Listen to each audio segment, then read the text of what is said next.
강도원의 한 권 한 권 먹는 성경 시리즈 야고보서 시작하겠습니다. 먼저 한번 생각을 해보죠.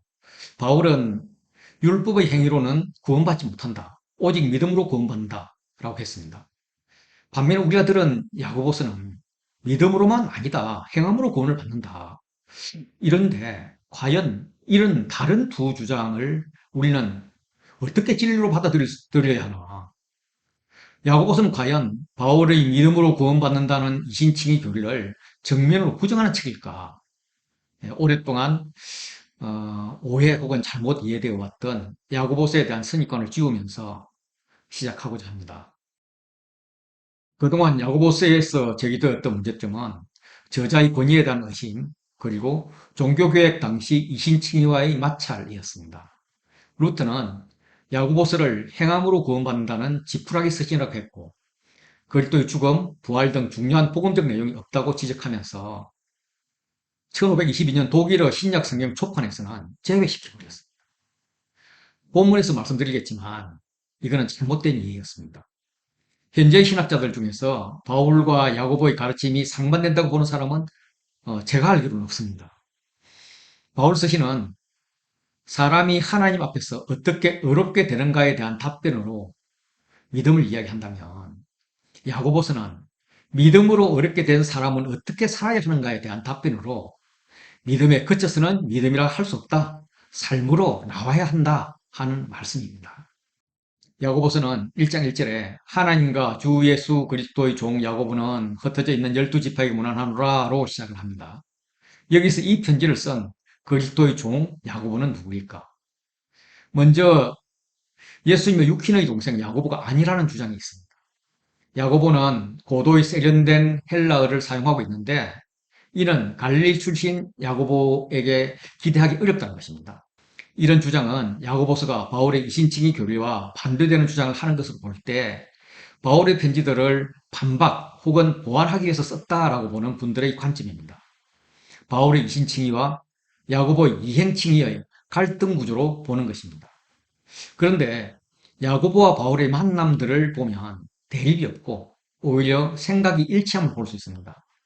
갈라디아서에 의하면 바울이 다메섹에서 회심을 한 3년 후에 예루살렘에 갔을 때 베드로 외에 만난 사람은 주의 형제 야고보밖에 없다고 합니다.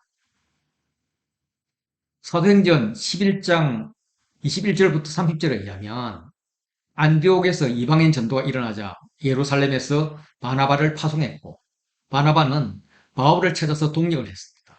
또한 예루살렘에 큰 흉년이 들었을 때 바나바와 바울이 부조를 가져갔습니다. 이를 예루살렘 교회가 받았는데 이는 예루살렘 교회가 바울이 전하는 복음을 인정했다는 의미입니다. 바나바는 바울의 복음의 타당성에 대한 증인입니다. 사도행전 15장의 예루살렘 공의회에서 모세의 율법대로 행해야 구원을 받는가, 아니면 바울이 전하는 믿음으로 구원을 받는가, 이런 논쟁에서 베드로가 자신의 경험으로 바울을 지지했고 야고보는 성경에 근거해서 바울의 복음을 재승인했습니다. 야고보는 우상의 제물과 피와 목매어 죽인 것과 음행을 멀리하는 것은 지켜달라고 당부했고 구제에 대해서 강조했습니다.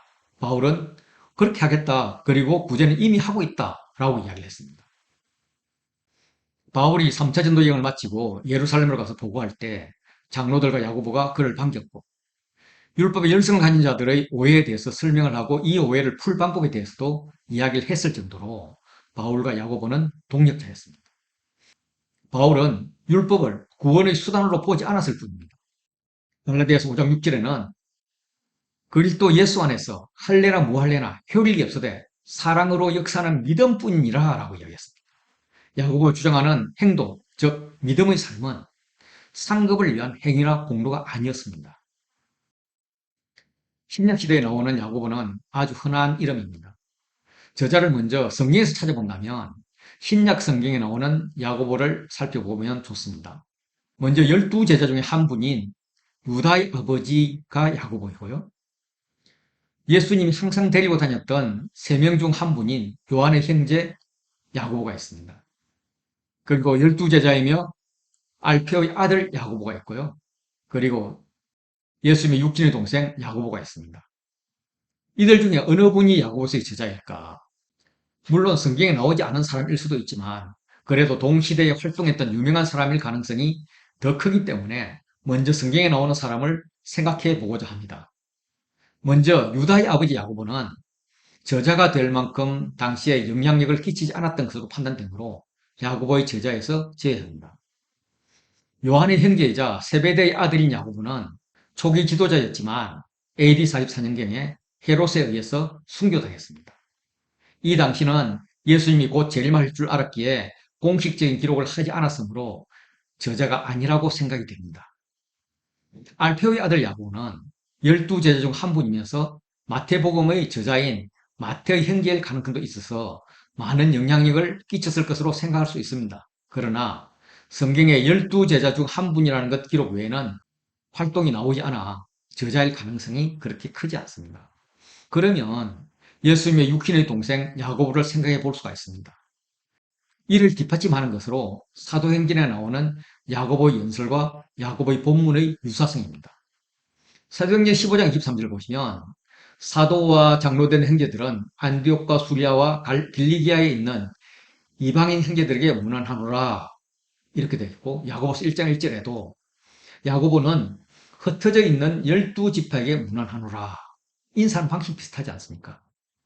또 사도행전 15장 13절에 야고보가 이렇게 이야기합니다. 형제들아 내 말을 들으라. 야고보서 2장 5절에도 형제들아 들을지어다. 이렇게 형제들아 들으라 말을 시작하는 방식이 비슷합니다. 이 외에도 학자들은 몇 구절을 더 들고 있습니다. 야고보서에는 저자가 하나님과 주 예수 그리스도의 종 야고보라고만 나와 있고 다른 수식어나 설명이 없습니다. 이는 야고보란 이름만으로도 흩어져 있는 12지파가 알 수 있는 잘 알려진 사람이고 자신의 지위나 경력을 단지 종으로 표현하는 겸손한 사람이었다라는 것을 알 수 있죠. 예수님의 형제 야고보는 사도행전 15장에서 예루살렘 공의회를 주도하고 마지막 결론을 내리는 최고 지도자로 등장합니다. 바울의 편지에도 기둥같이 여기는 야고보라고 표현되어 있습니다. 이런 점에서 초대교회 지도자로서 흩어진 12지파에게 편지하기에 야고보가 적합합니다. 전성에 의하면 그는 가난한 자들을 돌보아서 의로운 야고보로 불려졌고 기도와 경건의 삶으로 낙타무릎 야고보라고 불려졌을 정도로 초대교회 지도자로서 기독교인뿐만 아니라 모든 유대인의 존경을 받았다고 합니다. 그래서 야고보 하면 다른 설명이 없더라도 편지의 수신자들은 예수님의 육신의 동생이자 예루살렘 공의회 지도자인 야고보를 생각했을 것입니다. 그는 예수님의 공생의 초기에는 예수님을 못마땅히 여기고 예수를 믿지 않았습니다. 그러나 부활하신 예수님을 만났고 오순절 성령 강림을 기다리는 120명에는 포함되어 있음을 볼 때 예수님 부활 후에 믿었다고 추정이 됩니다. 이런 야고보는 자신을 그리스도의 행기로 표현하지 않고 종으로 표현했을 법합니다. 또한 초대교회가 그를 야고보의 저자로 받아들이고 있습니다. 이 야고보는 당대의 의인으로 존경을 받았었습니다. 수신자는 누구일까? 힌트는 1장 1절에 흩어져 있는 12지파 그리고 2장 2절의 회당입니다. 성경에 나오는 흩어진 12지파 디아스포라는 북이스라엘이 멸망한 BC 372년 이후로 팔레스타인 이외의 지역에 거주하는 이스라엘인들을 말하지만 야고보서에는 유대인들 전체를 말하는 것이 아니라 예수님을 믿는 유대인들입니다. 유대인이라는 것을 보충해주는 증거로는 본 서신에 구약이 자주 사용되어 있고 구약의 인물들을 등장시키고 유대적인 색채, 언어, 예를 들면 빛의 아버지라든지 회당, 망군의 주 이런 용어들이 사용되었고 율법을 언급하고 있는 것입니다. 그런데 또 다른 한편으로 베드로전서에 흩어져 있는은 영적인 의미로 사용되었습니다. 이때는 교회가 새로운 이스라엘이라는 개념이 강했습니다. 그래서 흩어져 있는 12지파에는 이방 기독교인들도 어느 정도 포함되어 있음을 배제할 수 없습니다. 그들은 정치 경제적으로는 로마의 박해를 받았고 종교적으로는 유대인들의 박해를 받았을 것입니다. 그들은 나그네였습니다. 나그네는 자기 편 모으기를 하지 않는 힘과 결집력이 없는 사람들입니다. 디아스포라 유대인 기독교인들에게는 정치적, 경제적, 종교적 시련이 있었습니다. 그들은 서대반 집사의 순교 후 각지로 흩어져서 복음을 전했는데 한편으로는 이방 종교에 물든 이방인들과의 삶에서 싸우면서 그들을 전도해야 했고 또 다른 한편으로는 회당의 기득권 세력인 유대교의 박해를 받았습니다. 기록 시기는 예루살렘 회의 이전으로 보는 견해가 많습니다. 야고보는 AD 61년에 순교했으므로 그 이전이고 예수님의 형제 야고보가 아닐지라도 기독교인이 회당에서 쫓겨난 얌야 회의가 AD 90년이므로 AD 90년 이전입니다. 예수님의 형제 야고보 썼다는 가정하에서 언제 쓰였는지는 정기 연대설과 후기 연대설이 있는데 그 구분 기준은 바울의 이신칭의를 반박하기 위해서 썼다. 그러면 예루살렘 공의의 이유가 된 것이고 그게 아니다. 라면 이전이 됩니다. 그래서 일반적으로 글라우디오 황제 때 대흉년이 들었는데 그때 가난자의 어려움이 컸던 시기부터 예루살렘 공의의 전이라고 추정을 합니다.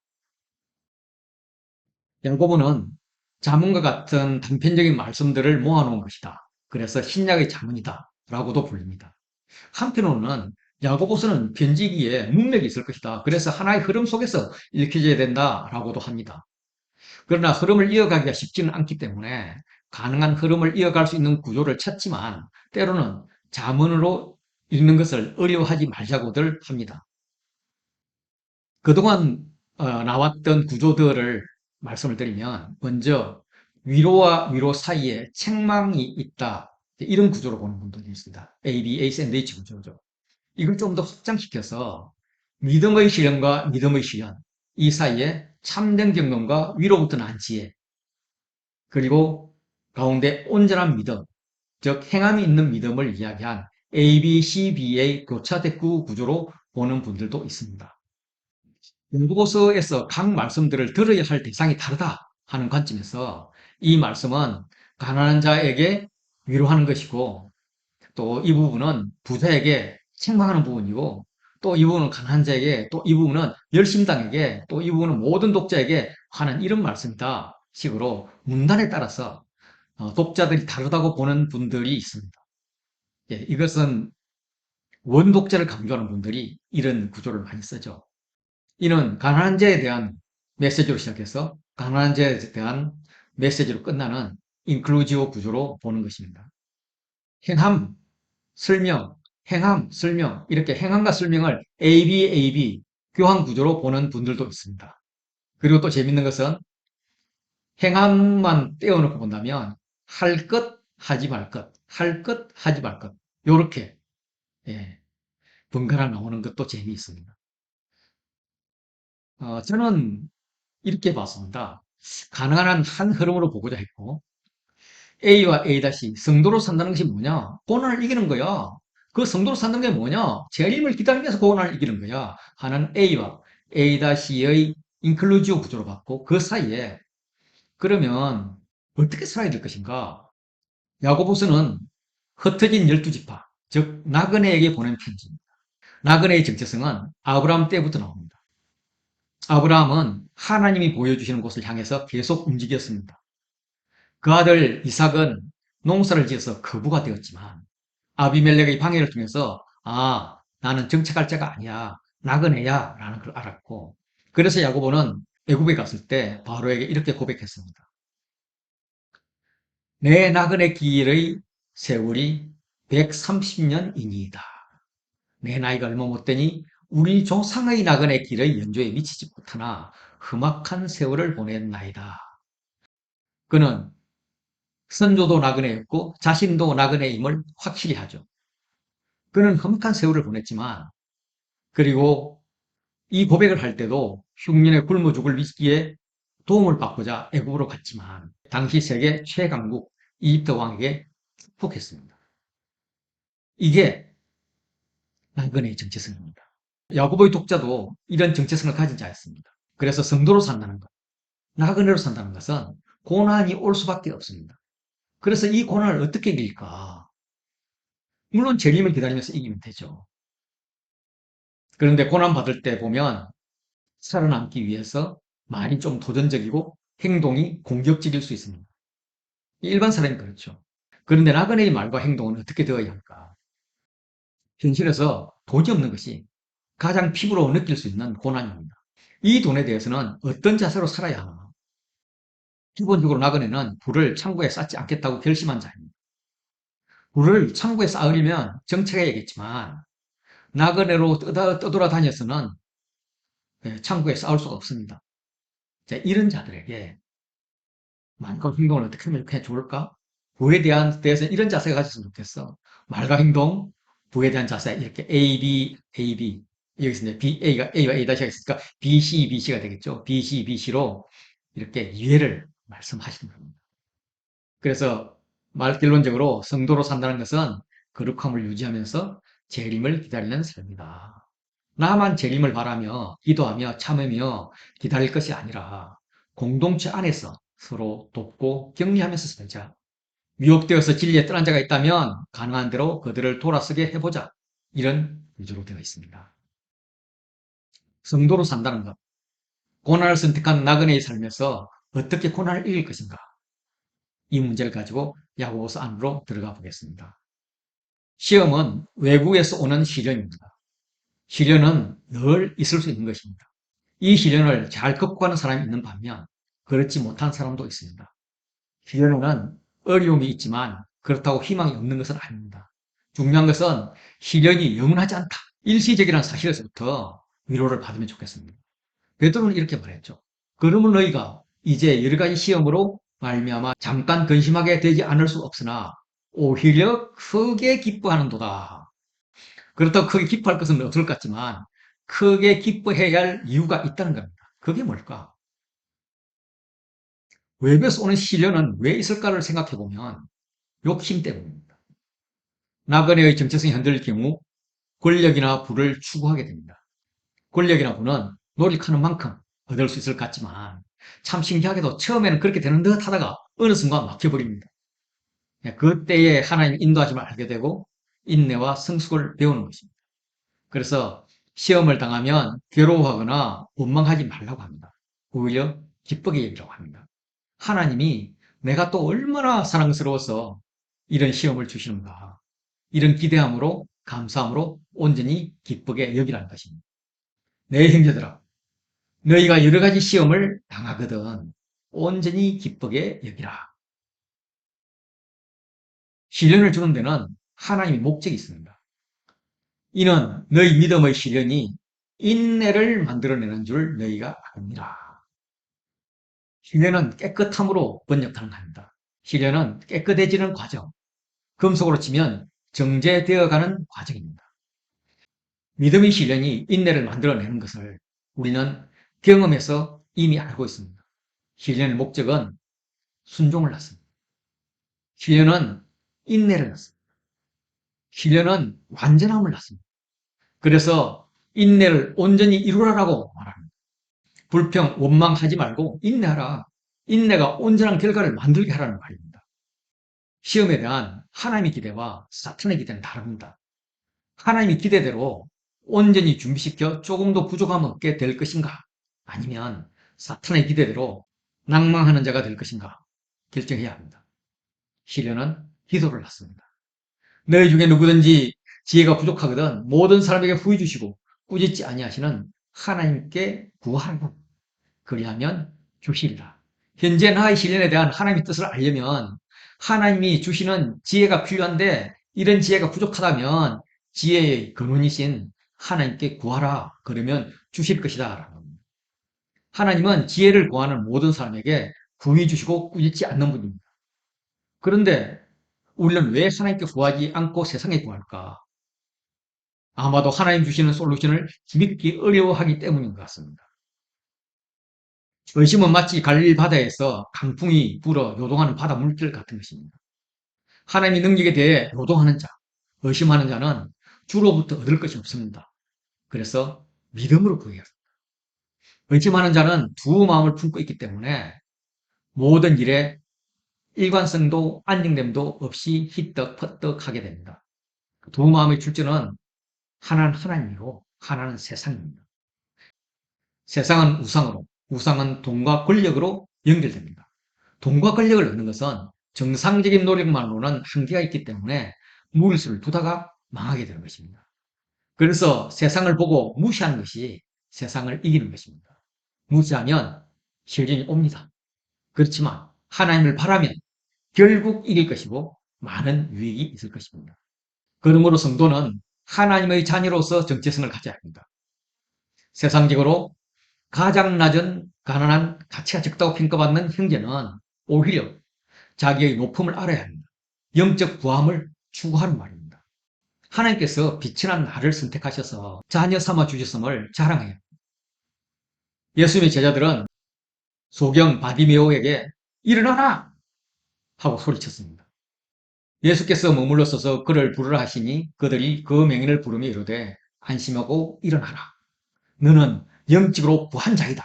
보라! 그가 너를 부르시지 않니? 예, 이렇게 자기의 정체성을, 자기가 얼마나 귀한 자임을 알아야 됩니다. 반면 부한 형제는 교만하지 않아요. 영혼의 가난함과 비천함을 인식하고 하나님 앞에서 겸손해야 합니다. 예수님이 자신의 낮아짐을 통해서 우리를 높이셨듯이 부한 자도 자신의 낮아짐을 통해서 다른 지체를 부하게 하는 공동체 의식을 가져야 한다는 것입니다. 그래서 높이 올라갈수록 영혼이 갈급한 삭개오에게 내려오라 라고 말씀하셨습니다. 예수께서 그곳에 이르사 쳐다보시고 이르시되 삭개오야 속히 내려오라. 내 힘으로 오르는 것은 아무 소용이 없단다. 대신 내가 너에게로 다가가지 않니. 내가 오늘 내 집에 유하여야 하겠다. 분은 사막에서 피어나는 푸르의 꽃과 같습니다. 해가 쨍쨍 내리칠 때 뜨거운 사막바람이 불어오면 풀은 순식간에 말라버리고 꽃은 그 아름답던 모양의 흔적도 없이 떨어져 나가버리는 것 같이 부자도 교만하게 행한다면 사막의 바람 앞에서 풀꽃같이 새내질 것입니다. 이거는 이사야서 40장 말씀을 생각나게 합니다. 40장 6절 보면 말하는 자의 소리여 이르되 외치라 대답하되 내가 무엇을 외치리까 하니 이르되 모든 육체는 풀이요 그의 모든 아름다움은 들의 꽃과 같으니 풀은 마르고 꽃은 시들면 여호와의 기운이 그 위에 불미라. 이 백성은 실로 풀이로다. 여호와께서 바람을 훅 불면 풀은 마르고 꽃은 시들어버립니다. 그럼 우리는 물이 마르고 꽃이 시들기 전에 싱싱하고 아름다울 때 무엇을 해야 되는가? 40장 8절 보시면 풀은 마르고 꽃은 시드나 우리 하나님의 말씀은 영원히 서리라. 그리고 이어지는 말씀은 아름다운 소식을 시온에 전하는 자여 너는 높은 산에 오르라. 아름다운 소식을 예루살렘에 전하는 자여 너는 힘써 소리를 높이라. 두려워하지 말고 소리를 높여 유다 성읍들에게 이르기를 너희 하나님을 보라 하라. 하나님 말씀, 하나님의 소식, 복음을 말씀하십니다. 영원히 서 있을 하나님 말씀을 따르고 전하라는 것입니다. 야고보 사도는 말씀을 시작하자마자 시험을 당하거든 온전히 기쁘게 여기라고 했습니다. 왜냐하면 믿음의 시련이 인내를 만들어내기 때문입니다. 이를 복으로 연결시킵니다. 마치 산상수훈에서 말씀하시는 이를 이렇게 하는 자는 마음이 가난한 자는 복이 있나니 투로 말씀을 하십니다. 시험을 참는 자는 복이 있나니 여기에서 참는 것은 현재 시제입니다. 복은 행복입니다. 시험을 잘 견뎌내고 있는 자는 행복한 자이다. 잘 살고 있다라는 말입니다. 세상의 유혹을 견디는 자는 시편 1편의 주인공, 복 있는 사람, 행복한 사람이 되는 것입니다. 믿음의 시련을 견디는 자는 하나님께서 약속하신 생명의 면류관을 얻을 것입니다. 이는 시련을 견뎌낸 자가 주께서 자기를 사랑하는 자들에게 약속하신 생명의 면류관을 얻을 것이기 때문이라. 요한계시록에도 이렇게 이야기합니다. 너는 장차 받을 고난을 두려워하지 말라. 볼지어다. 마귀가 장차 너희 가운데 몇 사람을 옥에 던져 시험을 받게 하리니 너희가 10일 동안 환난을 받으리라. 내가 죽도록 충성을 그리하면 내가 생명의 관을 내게 주리라. 장차 받을 고난을 두려워하지 말고 인내가 필요한 하나님의 말씀을 지켜서 충성하면 환난은 겨우 10일 승리가 보장된 환난이고 그 결과 생명의 관을 받게 되는 것입니다. 사도 요한은 조금만 더 참아. 조금만 더 참아서 이 면류관을 빼앗기지 말라고 당부하십니다. 내가 속효리니 내가 가진 것을 굳게 잡아 아무도 내 면류관을 빼앗지 못하게 하라 라고 말씀하십니다. 믿음의 실현과 겉모습은 비슷하게 나타나지만 근본은 확인이 다른 자기 욕심에 이끌려 받는 시험도 있습니다. 믿음의 실현을 영어로 테스트라고 한다면 욕심에 이끌리는 시험을 유혹, temptation이라고 합니다. 이런 유혹을 받을 때는 내가 하나님께 시험 받는다고 하지 말라. 왜냐하면 하나님은 악에게도 시험을 받지 아니하고 신이 아무도 시험을 하지 아니하시기 때문이다. 하나님은 악에게 시험을 받지 않는다는 말은 악의 영향을 받지 않는다는 말입니다. 아무도 시험하지 않는다는 말은 유혹하지 않는다는 말입니다. 세상은 시험의 원인을 다 외부라고 말할 것이지만 야고보는 내부 원인과 외부 원인 두 가지가 있다고 이야기합니다. 내부 원인은 욕심입니다. 정욕에 끌려가서 결국 하나님 밖으로 나가게 됩니다. 외부의 세력은 미혹, 물고기를 미끼로 유혹하는 것입니다. 유혹은 낚시로 치면 욕심이란 미끼에 눈이 멀어서 덥석 물었는데 이게 사탄에게 잡혀서 사탄 아래로 갑니다. 그래서 사탄 아래서 힘껏 고생하다가 죽는 것입니다. 정리하면 시험의 뿌리는 이기적 욕망 그리고 하나님의 뜻 두 가지가 있습니다. 하나님 뜻에 나오는 시험은 그 가지가 진리의 말씀입니다. 그래서 열매는 새 생명을 열매로 얻습니다. 반면에 뿌리가 이기적 욕망이면 그 가지는 죄입니다. 그리고 열매는 사망이죠. 확실한 실패입니다. 그래서 욕심이 죄를 낳고 죄가 사망을 낳는다. 이런 말이 됩니다. 그러므로 내 사랑하는 형제들아 속지 말라. 제발 속지 말라. 죄의 유혹에 속지 말라. 라고 말씀하십니다. 속지 않으려면 위로부터 오는 은사와 땅으로부터 오는 은사를 구분해야 합니다.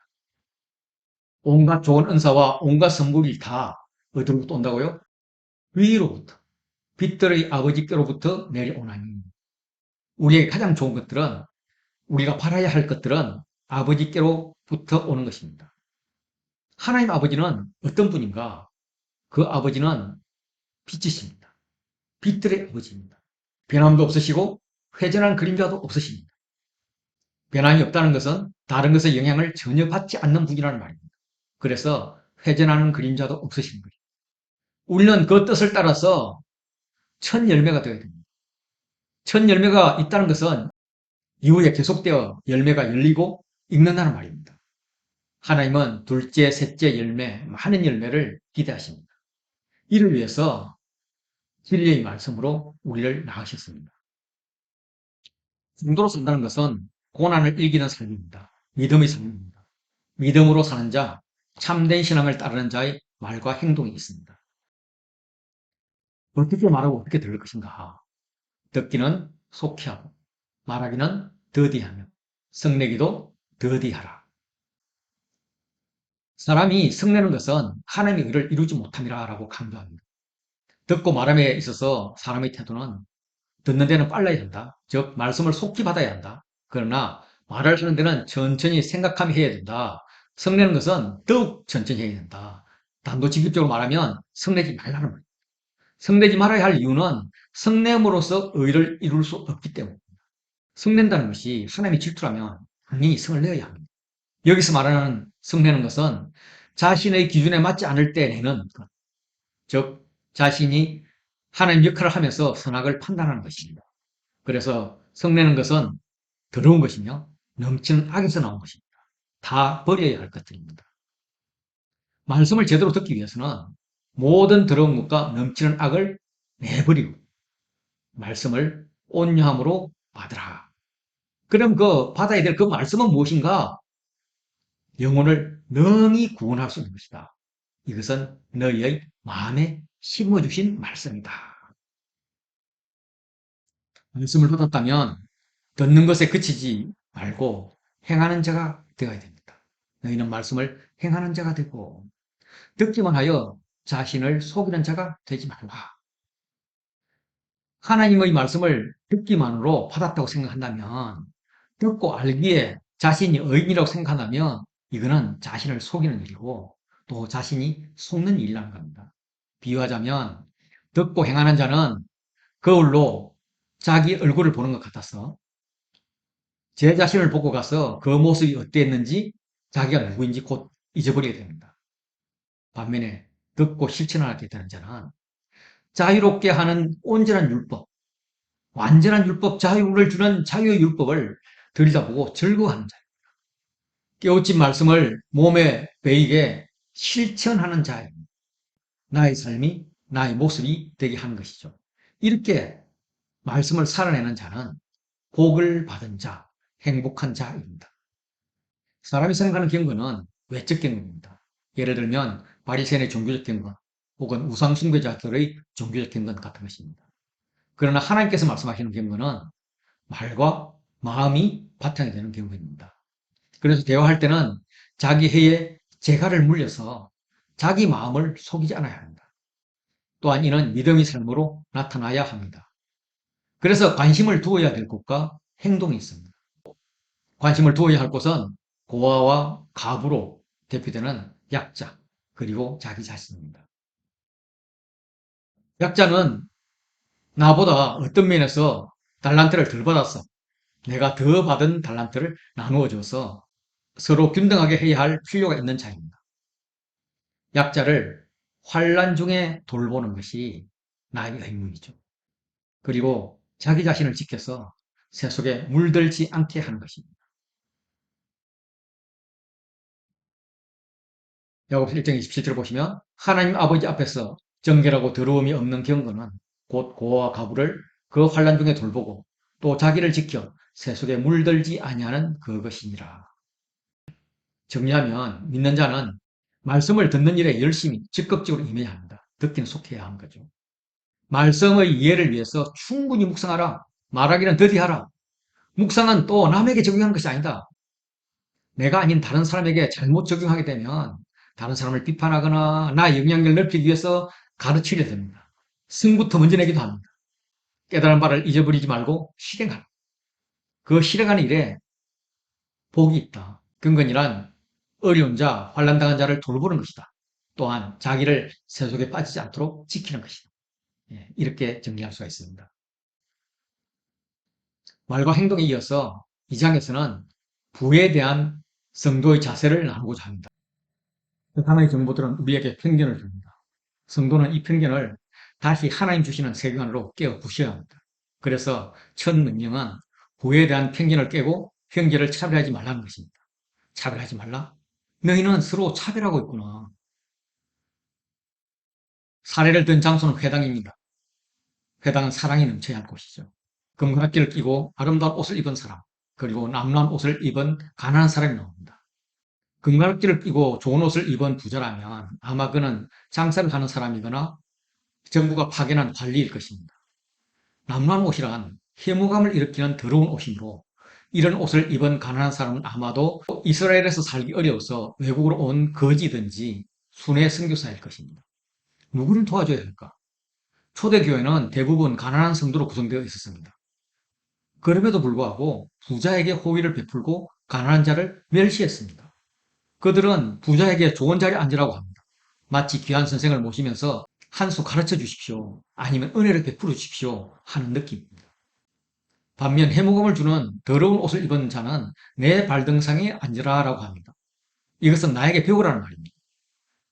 그래도 뭐 저보다는 좀 낫다 싶습니다. 저 같으면 다른 사람 예배에 방해되니까 좀 나가주세요. 아니면 내쫓을 것 같습니다.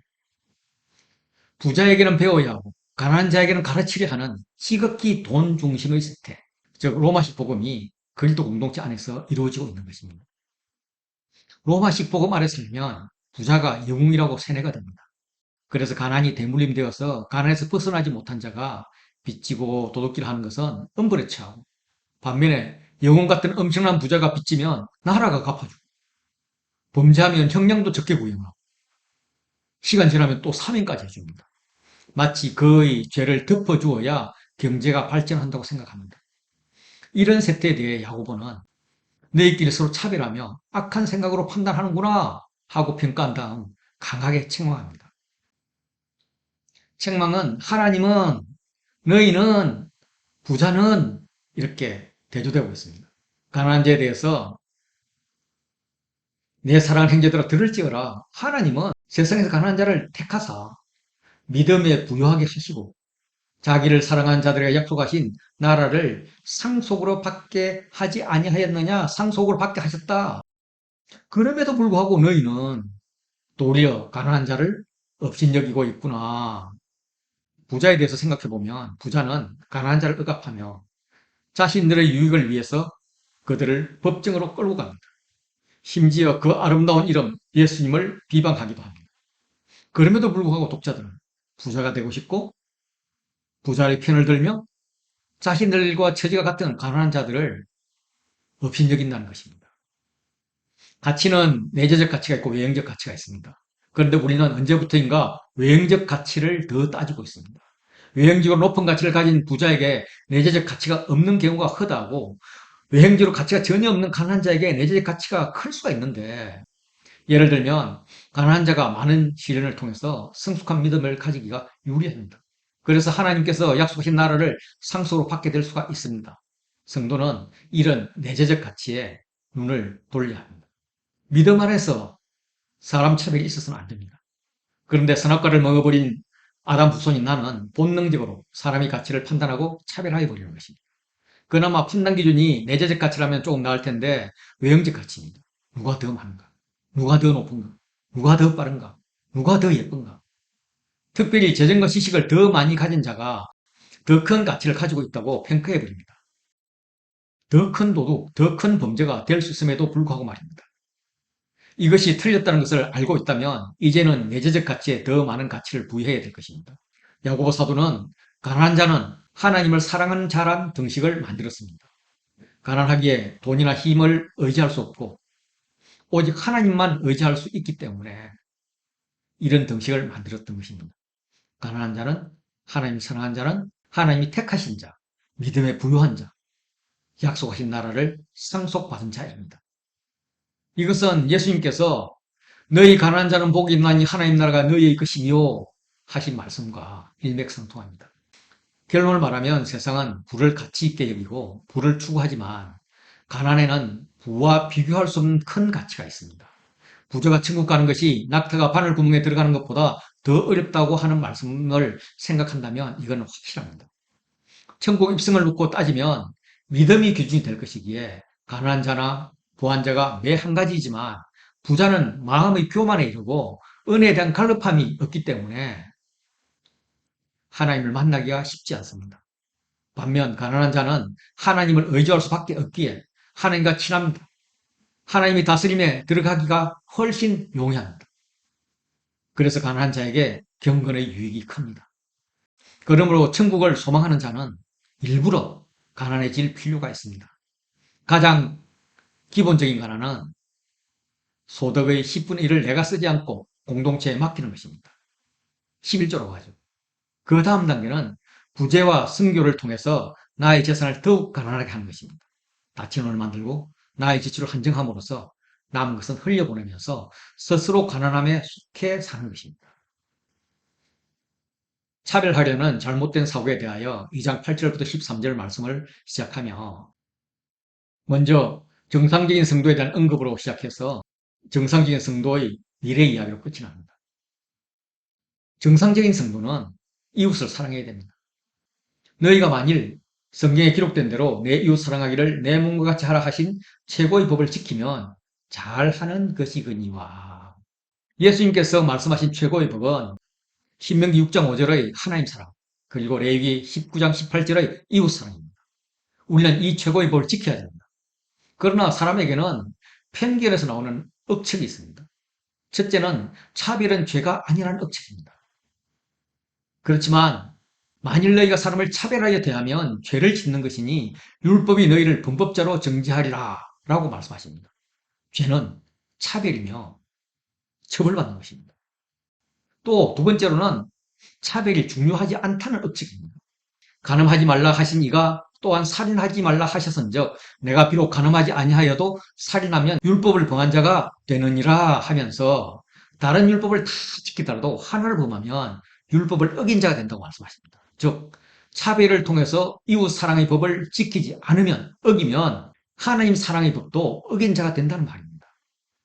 세 번째로는 차별이 심각한 문제가 아니라는 억측이 있는데 심판을 한번 생각해 보십시오. 긍휼을 행하지 아니하는 자에게는 긍휼 없는 심판이 있으리라 라고 이야기를 했는데 하나님이 긍휼 없는 심판을 하신다면 누가 살아남을 수 있겠습니까? 차별하지 않는 나의 작은 긍휼, 그 여부가 나의 영원한 생명을 좌우하게 됩니다. 그러면 어떻게 할까? 너희는 자유의 율법대로 심판을 받을 자처럼 말하고 행하기도 하라는 것입니다. 물론 율법이라는 것이 다 지키기는 불가능합니다. 그래서 자유의 율법이 기준이 됩니다. 자유의 율법은 율법을 넘어서는 법입니다. 예수님이 완성시킨 사랑의 법이 기준이 됩니다. 이 사랑의 법으로 심판받을 자처럼 사랑의 말을 하고 사랑의 수고를 행해야 한다는 것입니다. 사랑에는 특히 약한 자를 사랑하는 긍휼에는 자비가 필요합니다. 그러면 정상적인 성도의 미래는 심판은 심판인데 은혜로운 심판이 됩니다. 긍휼은 심판을 이기고 자랑하는 일. 하나님의 자비가 심판의 기준이 될 것이라는 말. 사람을 차별하지 말고 가난한 자에게 자비를 행하라고 한 다음에 그 행함의 중요성을 강조하고 있습니다. 믿음 있는 자라면 당연히 하나님의 뜻을 행해야 하는 것이지 안다고만 하고 믿는다고만 하고 믿고 아는 것이 삶 속에 행함으로 나타나지 않으면 어찌 그게 믿음냐 하면서 호통을 치고 있습니다. 행함으로 구원을 받는다는 말은 소위 이신칭의와 반대되는 개념으로 들립니다. 그래서 그렇지 않음에 대해서 설명을 하고자 합니다.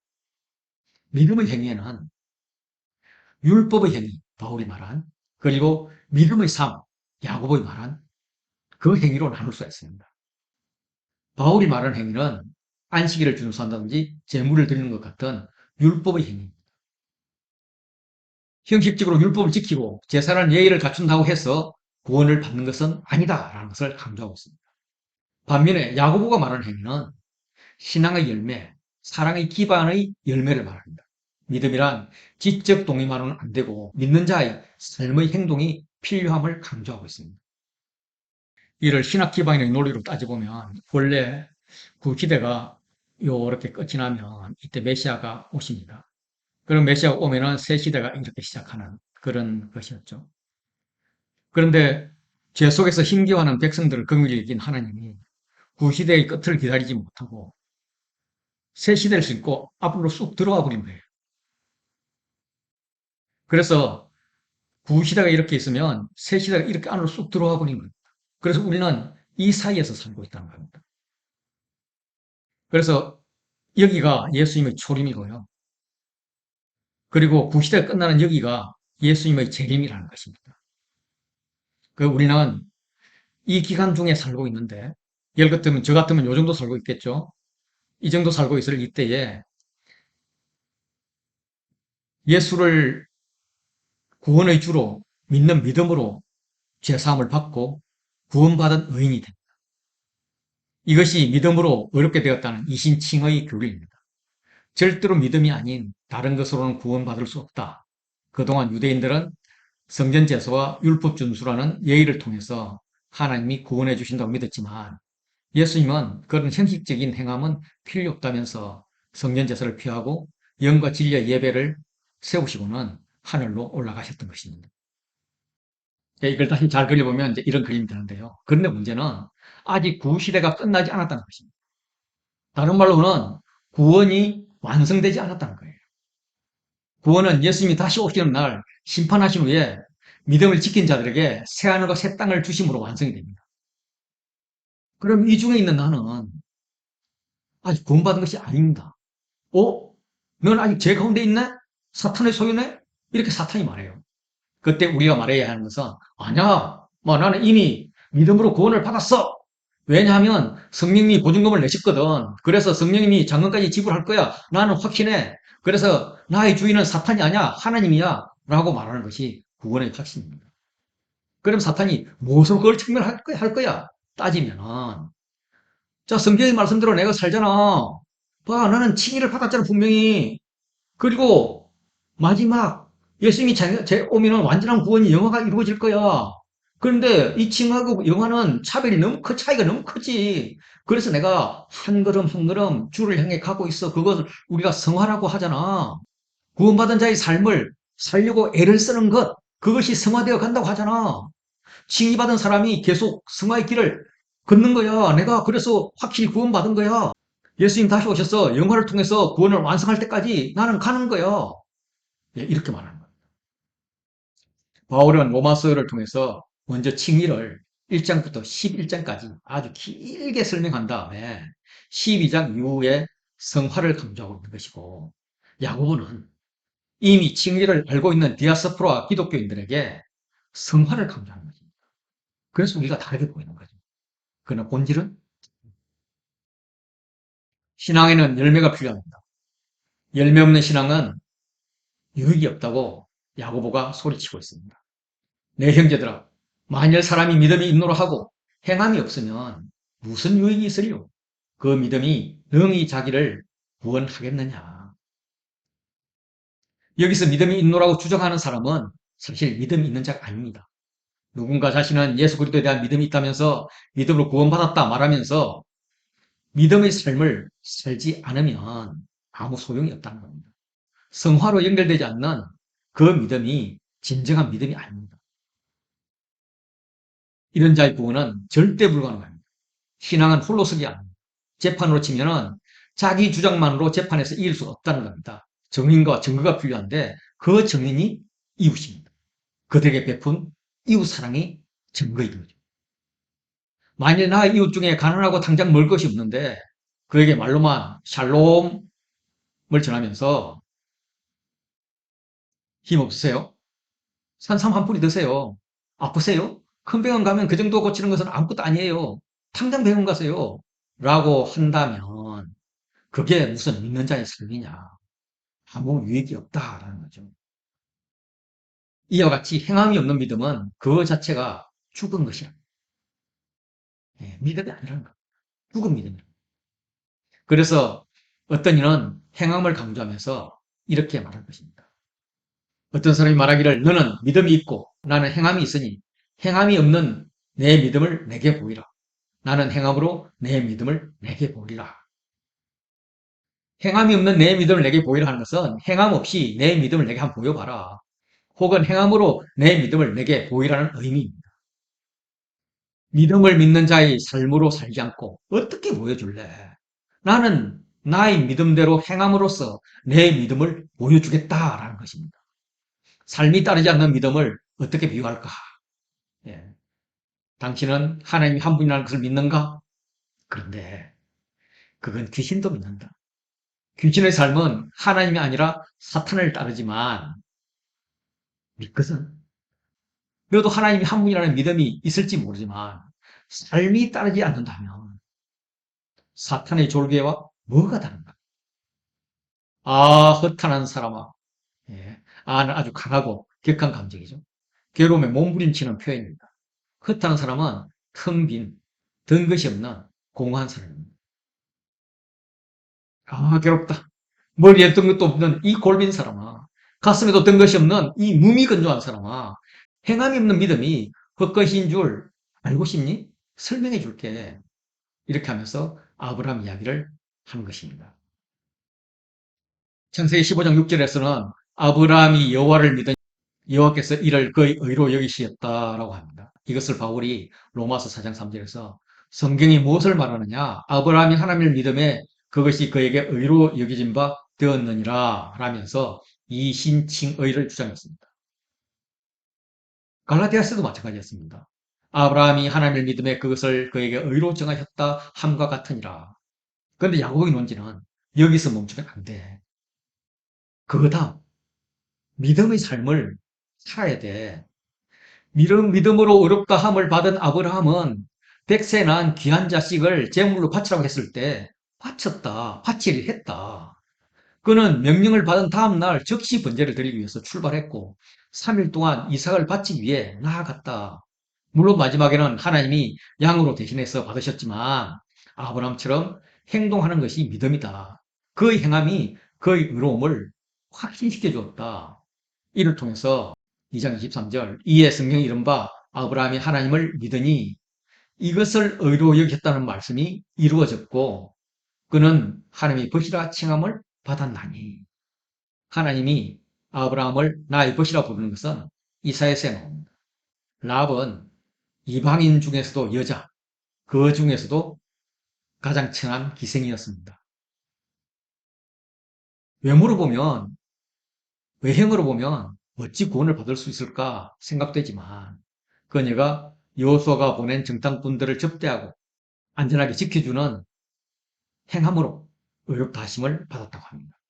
만일 라합이 정탐꾼들에게 당신이 하나님의 사람인 줄은 알아요. 하나님 보호하실 거예요. 평안히 가세요.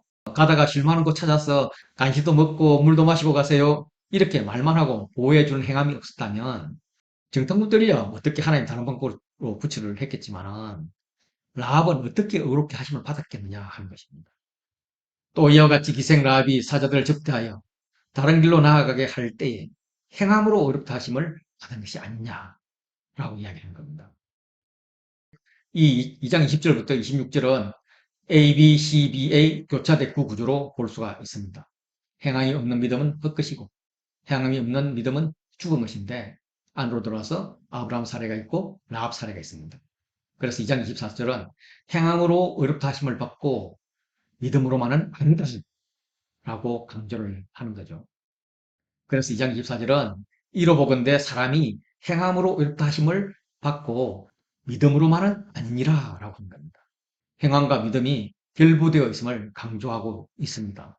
2장 7절에도 그런 말을 했었죠. 이와 같이 행함이 없는 믿음은 그 자체가 죽은 것이라. 몸에 영혼이 없으면 죽었다고 말합니다.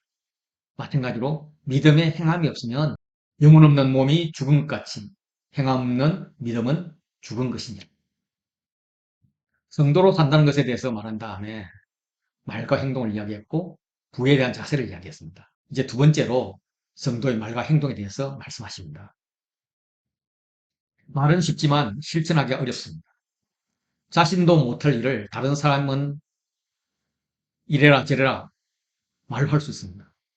예수님도 율법교사들에게 지기 어려운 짐을 사람들에게 지우면서 자신은 손가락 하나도 그 짐에 대리를 하지 않는다라고 질책했습니다.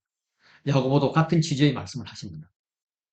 내 형제들아 너희는 선생된 우리가 더 큰 심판을 받을 줄 알고 선생이 많이 되지 말라. 또한 말로 실수도 많이 합니다. 온전한 사람이 되려면 자신을 제어함으로써 말에 실수가 없어야 합니다. 자신을 제어한다는 것은 말이 아니라 말, 힝힝 하는 말, 그 말의 입에 작은 재갈을 물려서 말을 제어하는 것과 같습니다. 배도 마찬가지입니다. 광풍에 밀려가는 큰 배의 방향을 사공이 뜻대로 운행하는 것은, 제어하는 것은 지극히 작은 키로 한다. 잘하면 유용하게 사용될 수 있지만 반대의 경우도 있지 않겠습니까? 혀의 영향력은 말의 재갈이나 배의 키보다 더 큽니다. 그러므로 혀의 나쁜 영향력은 불의의 세계다. 작은 불이 그 숲을 태워버린 것 같이 혀도 인생을 망치게 할 수 있다.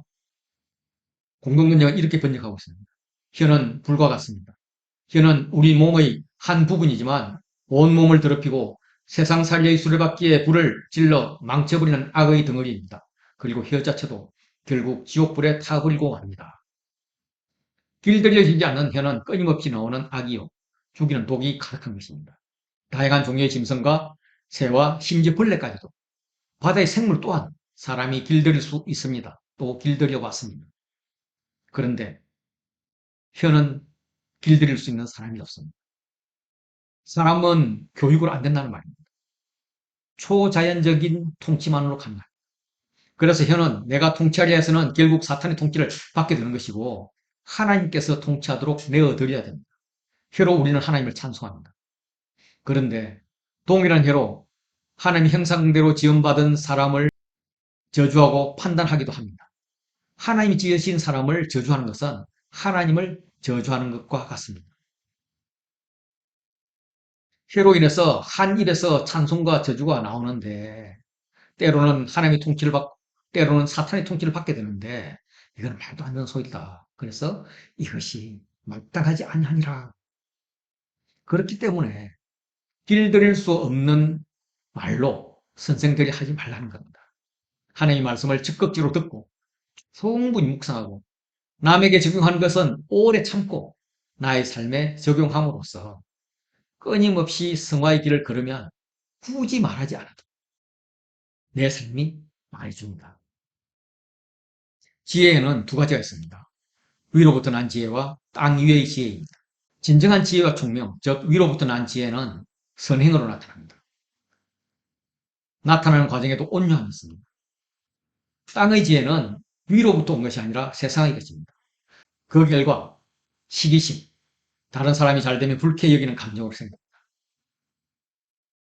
인위적 욕심을 품고 당을 지으면서 분열과 싸움을 일으키는 그런 인위적 야망 가운데 있습니다. 시기심과 야심으로 인해서 혼란이 초래되고 모든 종류의 악한 일이 자행됩니다. 이 죄성은 유전됩니다. 고린도나 로마 교회에 보낸 서신을 보면 초기 기독교가 직면했던 가장 큰 문제는 분열이었습니다.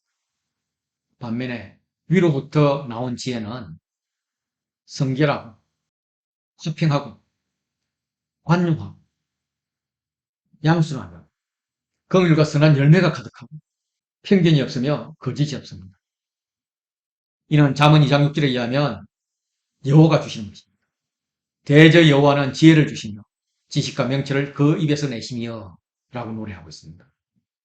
이 7개의 지혜 중에서 화평을 가장 강조하고 있죠. 3장 18절 보시면 화평하게 하는 자들은 화평으로 심어 의의 열매를 거두느니라 라고 말씀하십니다. 화평은 공동체의 분열과 다툼을 치유합니다. 또한 치유한 결과가 화평이기도 합니다.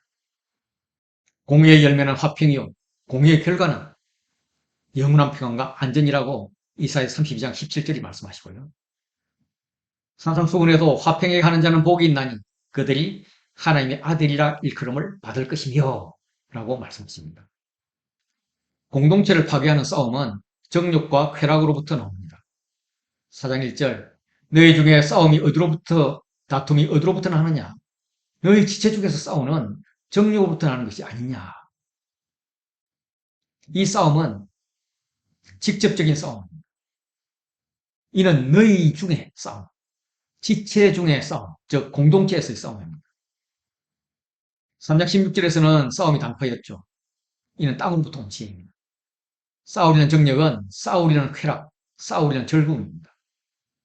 지체끼리 싸우고 다투기를 즐긴다는 말입니다. 욕심을 내고 욕심대로 얻지 못하니까 악함의 극도를 보입니다. 있는 자를 시기하고 미워하고 죽이기까지 하지만 그 결과는 그래도 얻지 못합니다. 이렇게 얻기 위해서 싸우는데 왜 얻지 못하나? 4장 2절 3절은 구함의 대상과 동기의 문제를 말하고 있습니다. 너희가 얻지 못하면 구하지 아니하기 때문이요. 다시 말해서 하나님께 구하지 않기 때문이라는 겁니다. 구하여도 받지 못하면 정욕에 쏠려고 잘못 구하기 때문이며 하나님이 아니라 세상에 구하기 때문이라는 겁니다. 그럼 대체가 무엇인가? 먼저 하나님께 구하는 것입니다. 얻지 못하는 것은 구하지 않았습니다. 구했는데도 받지 못했다면 하나님께 구한 것이 아니라 정욕이나 쾌락이나 향락에 쏠리고 잘못 또는 나쁘게 악하게 사탄에게 구했다는 응답으로 볼 수가 있습니다. 하나님이 아닌 사람에게 구하는 기도나 갈망은 늘 이렇습니다. 로마서 14장 23절에서는 의심하고 먹는 자는 정죄되었나니 이는 믿음을 따라 하지 아니하였기 때문이라. 믿음을 따라 아니하는 것은 다 죄니라. 그러므로 히브리서 11장 6절은 믿음 없이는 하나님을 기쁘게 하지 못하나니 하나님께 나아가는 자는 반드시 그가 계신 것과 또한 그가 자기를 찾는 자들에게 상 주시는 이심을 믿어야 할지니라. 싸워서 얻어야 할 만큼 좋은 일은 없다고 합니다. 우리는 얻고 싶은 게 많죠.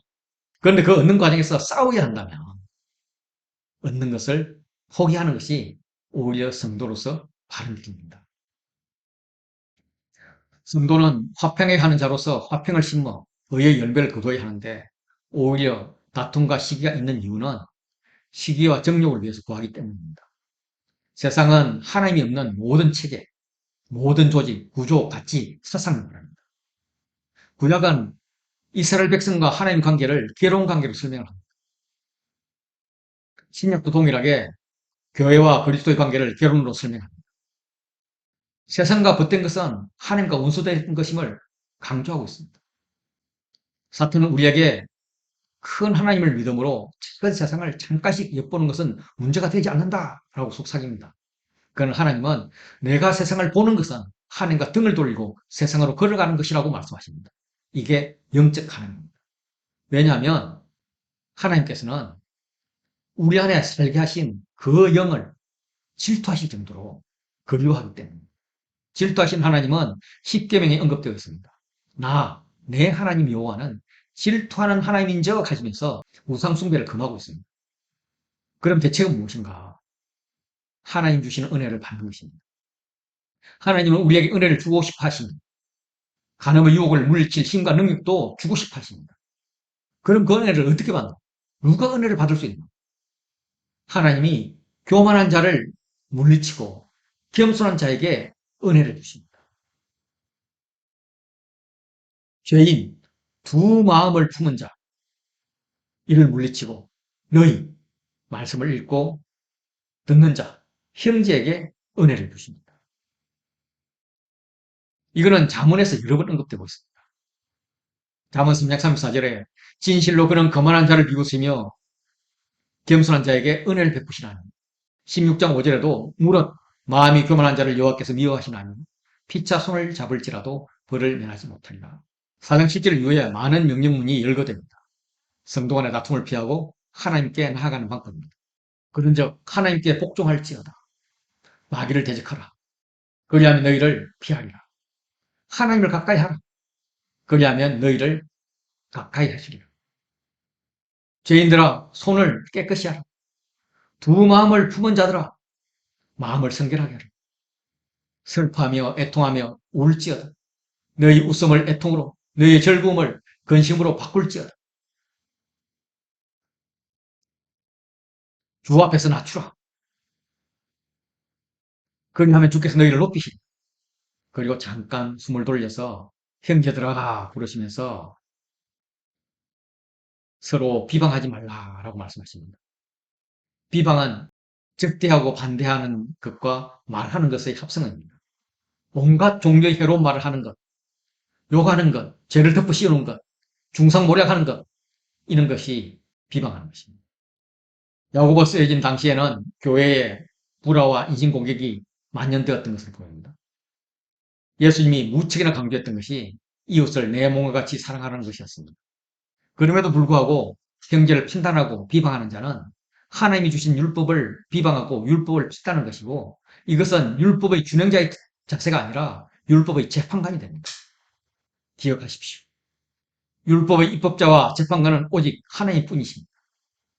내가 이웃을 판단하는 것은 하나님을 넘보는 것이다. 그래서 묻습니다. 너는 누구이기에 이웃을 판단하느냐? 너는 누구이기에 하나님 주신 율법을 판단하느냐? 성도로 산다는 것은 고난을 이기는 것이고 그 성도는 말과 행동 그리고 부에 대한 자세가 있었습니다. 그래서 두 번째 말과 행동에 이어서 두 번째 부에 대한 자세를 말씀하십니다. 너희 중에 오늘이나 내일이나 자기가 원하는 때죠. 우리가 어떤 도시에 가서 자기가 원하는 장소에서 거기서 1년을 머물며 자기가 원하는 기간 동안 장사하여 자기가 원하는 방법으로 이익을 얻을 수 있다고 큰 소리치는 이 자들아. 우리 신앙도 그럴 수 있습니다. 그는 우리에게 들으라 하시면서 거만한 자의 실체를 말해주고 있습니다. 거만한 자의 실체는 너희가 내일을 알지 못하는도다. 잠언 27장 1절을 보면 너는 내일을 자랑하지 말라. 하루 동안에 무슨 일이 일어날지 내가 알 수 없음이라 라고 말씀하셨습니다. 너희 생명은 잠깐 보이다가 없어지는 안개일 뿐인데 안개는 아침에 피었다가 해가 뜨면 사라지는 것인데 내 힘으로 장사하겠다, 이익을 내겠다, 뻥치는 것이 타당하냐? 라고 묻고 있습니다. 이런 자는 죽음 이후의 삶에 대한 바른 시각이 없는 자입니다. 이 땅에서 잠깐 살다가 갈 나그네 임을 모르는 자들입니다. 그런데도 주제님께 말하기를 주의 뜻이면 하면서 주의 뜻을 빙자해서 자신의 원함을 이루려 합니다. 우리가 살기도 하고 하면서 생명을 요구합니다. 이것이나 저것이나 하리라 하면서 자신의 선택을 하나님의 뜻으로 돌립니다. 그러면서 자신은 하나님의 음성을 듣는 자이고 하나님은 자기를 지지해 주신다고 착각하고 있습니다. 이는 주의 뜻을 빙자해서 자기 성취에 집중하는 것인데 이에 대한 하나님의 평가는 허탄한 자랑이요 악한 것이라는 것입니다. 허탄한 것은 허풍, 허세, 거짓이 많아서 미덥지 않은 것을 말합니다. 자신의 재주와 안목과 성취를 내세우면서 성공에 대한 자만심과 자기 충족감에 빠져 있는 상태입니다.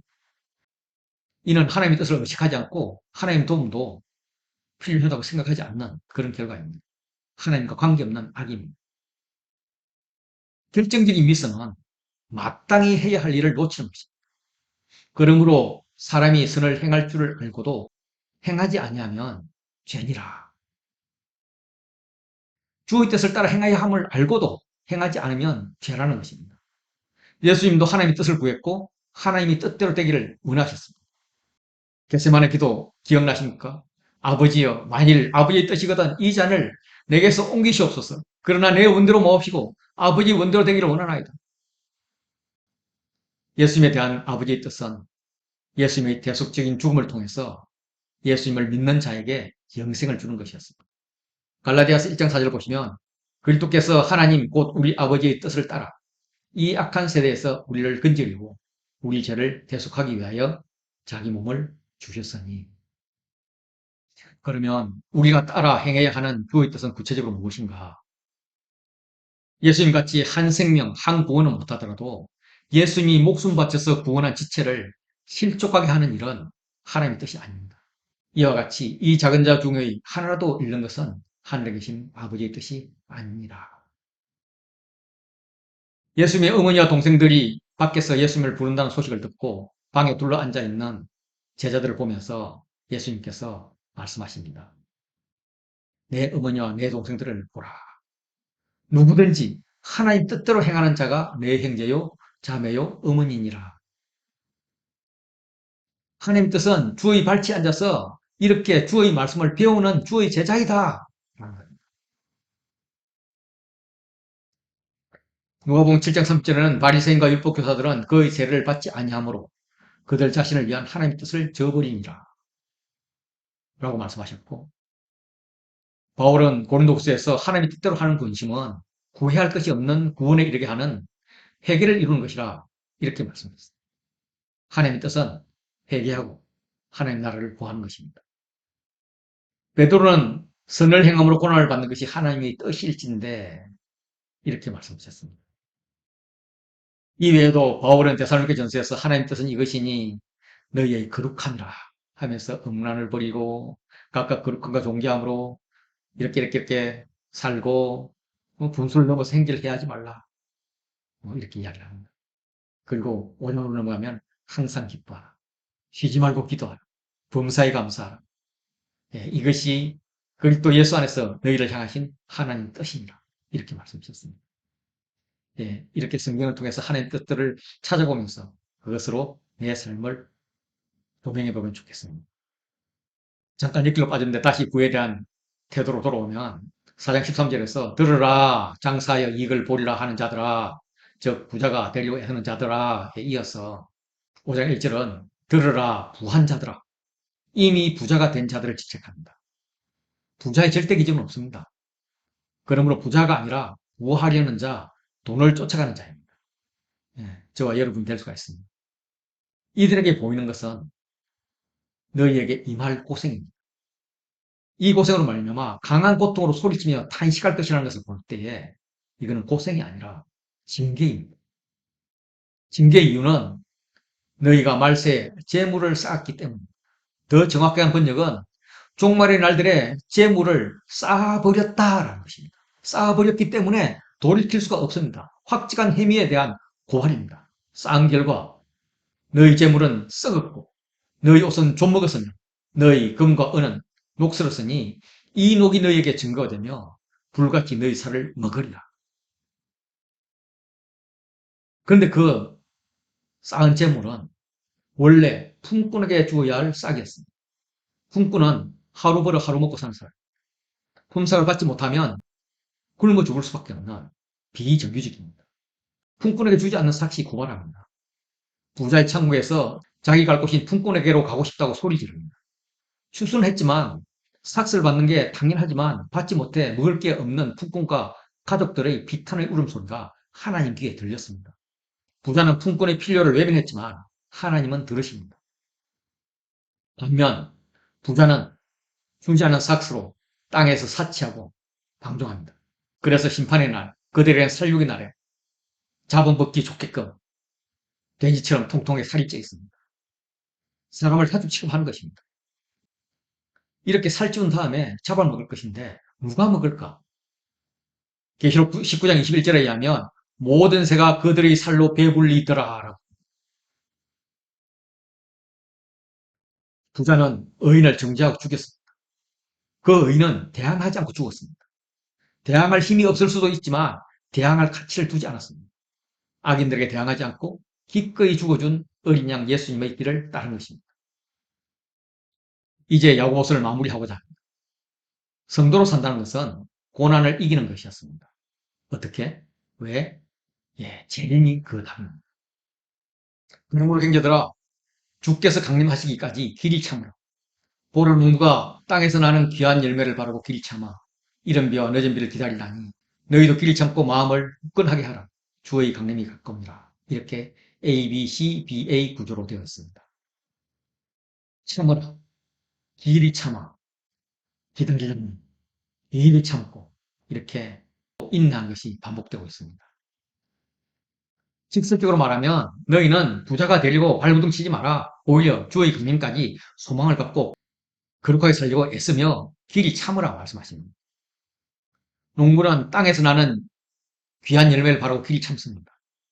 농부가 심은 식물은 하나님 주시는 이른 비와 늦은 비를 기다립니다. 이같이 너희도 길이 참고 마음을 굳건하게 하라 합니다. 농부 이상의 인내가 필요합니다. 식물 이상의 인내가 필요합니다. 그러면서 살짝 귀띔해 주는 것은 주의 강림이 멀지 않아. 주의 강림이 가까워. 예, 이게 은혜. 소망 공동체 형제들에게 서로 원망하지 말라고 합니다. 이거는 서로 원망하고 있다는 말입니다. 원망의 대상이 서로입니다. 서로. 박해당하는 자들끼리 서로 원망하고 비판하고 정죄한다는 것입니다. 원망해야 될 강자인 부자는 원망하지 못합니다. 원망해도 소득이 없으니까요. 대신 약한 형제들에게 분풀이 하는 것입니다. 그런데 형제에게 원망하는 것은 하나님께 원망하는 것이죠. 보라, 심판주이신 예수님이 문 밖에 계신다. 곧 들어오실 것이다. 그러므로 형제를 원망하지 말라. 그리하여 심판을 면하리라. 심판주는 징계의 의미지만 복 주시는 주님이시기도 합니다. 5장 10절에서는 선지자들을 고난과 오래 참음의 본으로 삼으라 말씀하십니다. 형제들아, 주의 이름을 외치던 선지자들은 고난을 받았지만 오래 참아 의인으로 인정을 받았다. 이들을 본으로 삼고 고난을 두려워하지 말고 오래 참으라. 생각해보라. 인난 자들을 우리가 불쌍하다고 하냐? 아니다. 복되다고 한다. 그럼 우리도 복된 사람이 되어야지. 우리가 욥기를 통해서 욥의 인내를 읽었다. 그리고 주께서 주신 결말도 읽었다. 주님이 어떤 분이냐? 주는 가장 자비하시고 긍휼히 여기시는 분이다. 여기서 히브리서를 잠깐 소개하면 너에게 인내가 필요함은 너희가 하나님 뜻을 행한 후에 약속하신 것을 받기 위함이라. 10장 36절 말씀. 5장 12절은 맹세하지 말라고 하십니다. 내 형제들아. 무엇보다 뻥치지 말라. 헛된 맹세하지 말라. 하나님 이름으로 맹세하지 말 것은 물론이고 하늘로나 땅으로나 아무 것으로든지 맹세하지 말라. 이건 헛세이다. 단순히 너희 가진 그대로 아는 그대로 그렇다 생각하는 건 그렇다. 아니다 생각하는 건 아니라 하라는 것입니다. 네가 세상의 영웅되려 하지 말라. 그래야 정죄받지 않을 것이다. 소망을 하나님께 두라 라고 합니다. 야고보는 상황을 대처하는 기본 자세로 기도를 두고 있습니다. 기도 공동체를 말하는 것이죠. 고난당하는 자가 있느냐? 그는 기도할 것이요. 즐거워하는 자가 있느냐? 그는 찬송할지니라. 찬송 역시 곡조 있는 기도입니다.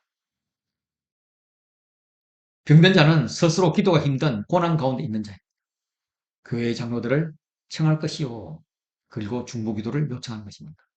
청함받은 장로들은 주의 이름으로 기름을 바르며 그를 위하여 기도하라라고 명령하십니다. 왜냐하면 믿음의 기도와 고백에는 능력이 있기 때문입니다. 그러므로 너희 죄를 서로 고백하며 병낫기를 위하여 서로 기도하라. 믿음의 기도는 병든 자를 구원할 뿐만 아니라 죄를 범하였을지도 사심을 받을 수 있다.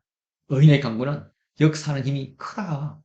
엘리야의 케이스를 한번 보자. 그 역시도 우리와 같은 성경을 가진 연약한 인간이었지만 비가 오지 않기를 기도한 결과 3년 6개월 비가 오지 않았고 다시 비를 달라고 기도했을 때 비를 주고 땅이 열매를 맺었다.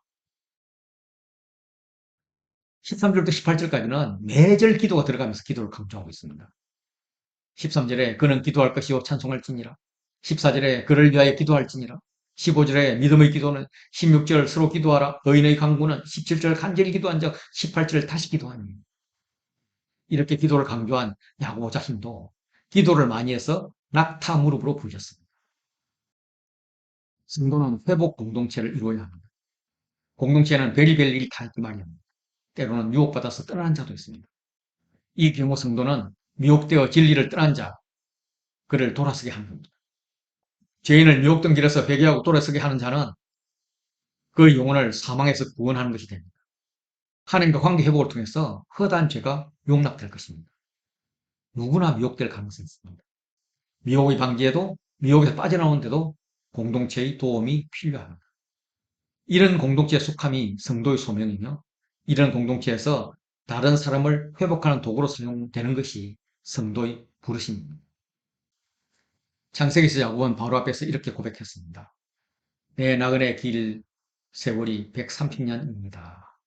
내 나이가 얼마 못 되니 우리 조상의 나그네 길의 연조에 미치지 못하나 험악한 세월을 보냈나이다. 다시 말해서 그도 그의 조상들도 나그네였다는 것입니다. 야고보 독자들도 이런 나그네의 정체성을 가진 믿음의 상속자입니다. 또한 나도 여러분도 나그네의 정체성을 가진 성도입니다. 성도로 산다는 것, 나그네로 산다는 것은 고난을 감내하겠다는 것입니다. 이 고난을 어떻게 이길까? 고난을 받을 때는 살아남기 위해서 악에 받쳐 말이 도전적이고 행동이 공격적일 수도 있습니다. 그런데 나그네로 결심한 성도의 말과 행동은 어때야 할까? 현실에서 돈이 없는 것이 가장 피부로 느낄 수 있는 고난입니다. 이 돈에 대해서 어떤 자세로 살아야 하나? 기본적으로 나그네는 불을 천국에 쌓지 않겠다고 결심한 자이기 때문에 혹시 가뭄이나 흉년으로 공급이 중단되면 어려움이 옵니다. 그래도 기대하는 것은 어려움 너머에 있는 더 큰 축복입니다. 그래서 고난은 위장된 축복임을 아는 삶입니다. 성도로 산다는 것은 거룩함을 유지하며 재림을 기다리는 삶입니다. 그런데 혼자서는 어렵습니다. 그래서 공동체가 필요한 것입니다. 야고보 시대 그들은 성전 공동체, 회당 공동체였습니다. 그런데 성전이 무너지고 회당에서 쫓겨나므로 그들은 또 다른 공동체를 만들어야 했고 그것이 가정 공동체였습니다. 이마저 무너져 지하 동굴 카타콤으로 숨어 들어간 시기도 있었습니다. 변하고 발전해서 오늘날 교회는 대형 교회도 있고 가정 교회도 있습니다. 코로나로 인해서 대면 모임이 불가능해지기도 했습니다. 그럼에도 불구하고 우리가 지켜야 할 것은 나그네 공동체의 정체성입니다. 나그네는 흩어져 삶을 의미합니다. 공동체는 모여 사는 것입니다. 서로 상반된 듯 하지만 우리는 이 나그네와 공동체 둘을 모두 추구해야 합니다. 그런 창의적 공동체를 만들어가기 원합니다.